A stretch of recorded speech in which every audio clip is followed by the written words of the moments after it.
I get a lot of people who are sending me messages and emails and such saying, hey, Tiger, I'm looking at buying a paintball gun. Should I buy this or should I buy that? Or what do you think I should buy?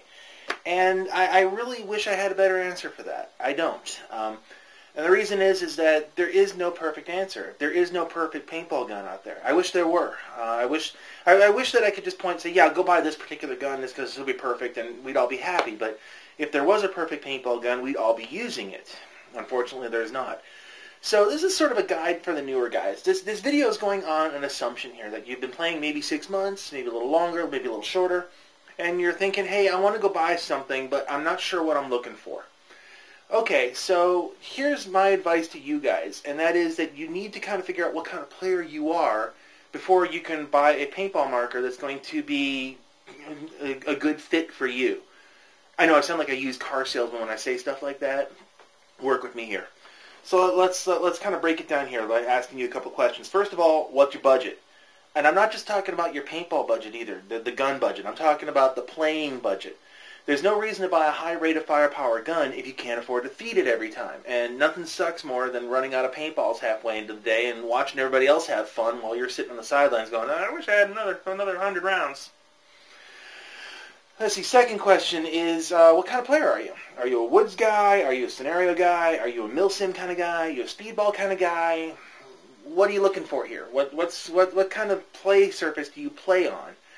It does make a difference here because if you have a really long gun on a speedball field, you're not going to be happy with it. So that kind of plays into consideration. Or if you're an all-around player, then you're going to look for something that's going to be a good all-around marker. But I'll get to that in just a moment.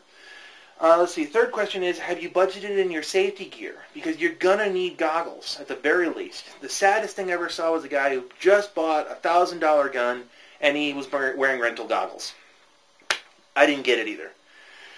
Let's see, and also again, physical stature. Are you a big guy? Are you a small guy? Are you kind of still growing up? Because a lot of kids are playing now, so if you're still growing up, you're not going to want a big beefy gun because if you're a small kid with a large marker, you're not going to be happy. It's not going to be fun for you. So okay, let's break it down here. And also, what kind of player are you? Are you a front guy? You like running right out in the middle and say, "Come on, guys, let's go!" and crashing through the brush and all that? Or are you like the back guy who just wants to sit back and plink and, snipe ors all these guys? This plays into it, believe me.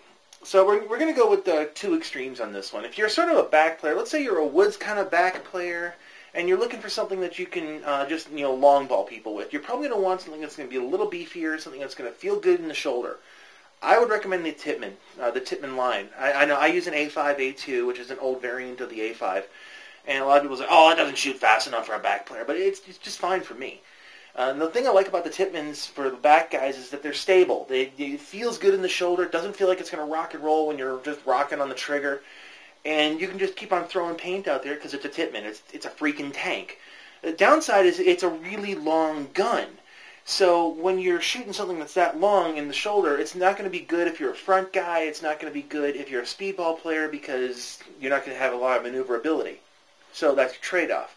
Now, by the other hand, let's say you're a front guy. You're one of the crashing, from the, let's get in the action, let's go kind of guys. You're going to want something that's smaller, it's more compact, it's lighter, so that you can carry it with you and just run. So along those lines, I would recommend something along the lines of like a Spider. I even hate to say like the blister pack guns like you get at your local S-Mart, Shop S-Mart. The reason I say the blister pack guns is that they're inexpensive, they're really light, they're pretty durable for how much you're paying for them. Don't buy like the plastic pieces of junk. Go for like the metal ones at the very least because that'll at least last you a little while longer. And oh, by the way, if you buy a blister pack gun, make sure you tear it apart entirely and then clean everything off and then re-oil it because they pack them in packing grease. That's going to last maybe one day. If you shoot it like that, then it's just going to completely gum up. You don't want to do that.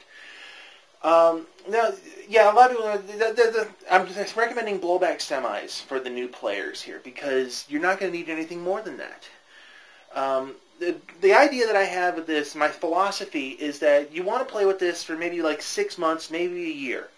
And by the time you figure out what kind of a player you are, you're going to say, oh man, I hate this part, I hate this part, I hate this part. Well, you can either buy parts to replace it. Like if the barrel's too long, you can get a shorter barrel. If the barrel's too short, you can get a longer barrel. Or you can say, okay, now I kind of know what I'm looking for, so now I can go out and find the gun that matches my play style. And you can be a lot happier that way. And it's a lot easier on your wallet to spend $150 and realize, hey, I really don't like this. It's easier to do that than it is to spend $700, $800 on the high-end gun that you're not going to like. So learn what kind of player you are before you really want to commit to something like that. And again, I'm going to hammer this one home. Doesn't matter what kind of paintball marker you buy good goggles. Because if you can't see, you can't hit anything in the first place. So spend the money, at least spend the money on the goggles, because that's something that's going to last you a long time. The marker, you can customize that. You can adjust it to whatever kind of play style you like.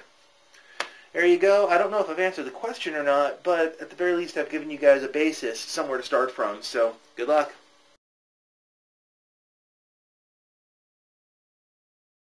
Everything goes easier with one of these. Do not question the power of the do.